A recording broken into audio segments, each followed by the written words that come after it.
चोपडा तालुक्यात उन्हाळी पपई लागवडीला सुरुवात।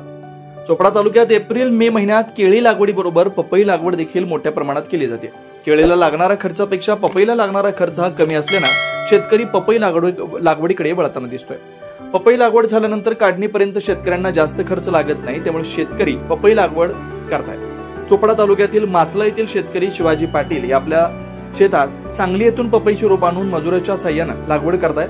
चोपडा तालुक्यात एप्रिल आणि मे महिन्यात तापमानाचा पारा 47 ते 48 डिग्री पर्यंत जात असल्याने उन्हापासून रोपांचा बचाव व्हावा तसेच वन्य प्राण्यांपासून संरक्षण व्हावं यासाठी सफेद क्रॉप कव्हर लगेच लावण्यात येत आहे। यामुळे रोपांचं संरक्षणही होतं आणि शेतकऱ्याला खर्चही कमी लागतो।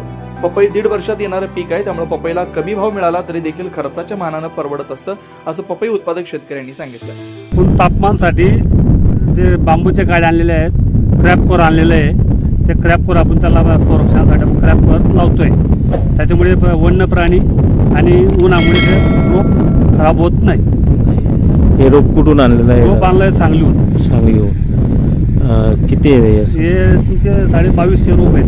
2200 रोप 3.5 बिघेमध्ये। 3.5 बिघे। पपई जी आहे, पपई किती 1.5 वर्षाचं पीक? 3 वर्षाचे पीक आहे। याला लागणारा जो खर्च, याला लागणारा फार कमी खर्च आहे, केळीपेक्षा कमी खर्च आहे आणि उत्पन्न जास्त निघतं। बरोबर। आणि भाव जर कमी मिळाला, भावाबद्दल भाव कमी 5-6 रुपये मिळाले तरी पुरवडेबल आहे। बरं, कारण की एका झाडाला कमी 1 क्विंटल पपई असते आणि ते चालत राहते, 1.5 वर्ष चालत राहिला ती। बरोबर।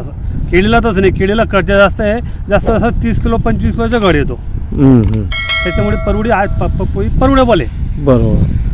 म्हणजे हे जे आपल्याकडे जो तापमान आहे, तापमानाचा तो वाढ आता एप्रिल सुरू आहे, मे मध्ये जे तापमान, तर त्याचा काय परिणाम होऊ शकतो का या पिकावर? आता आपण जर लागवड करताय होतो ना, परिणाम होतो ना। काही उन्हातमध्ये काही रोपं खराब होतात, पिवळे पडतात, काही बसून जातात, असं होतं ना। त्याच्यात आता याच्यात 22 लावले गाडी मी, त्याच्यात 2 अडीचशे काळी आरामाने जाईल। बरोबर। तुम्ही त्याला किती संरक्षण करा, जाणारच आहे।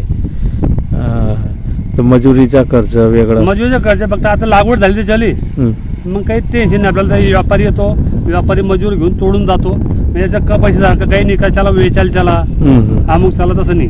हे एक वेळ लागलेली ती, मग तो व्यापारी येत नाही, फक्त शेतकरी, मजूर असे काही कॉन्टॅक्ट नाही। आता मग पट मोठा आहे, त्याच्यात रोटावेटर चालतो। बरोबर। म्हणजे तेवढी निंदणी खुरपणीचे तर मला तेवढी मजुरी भेटच नाही याला। याच्यात आपण आंतरपिकी घेऊ शकतात? आंतरपीक घेतात याच्यात, घेतात हो, पण ते पपई मार खाऊन जाते। आता मी मागच्या वर्षी घेतली होती ना, माझ्या त्यांच्या प्लॉट बरोबर लावला होता। बरोबर। माझ्या आज 70% कटून गेला, त्याच्या बाजून 30% कटलेला आहे। अच्छा। म्हणजे पपईला डबल पीक घेतलं ना आपण, तर पपईवर मार पडतो।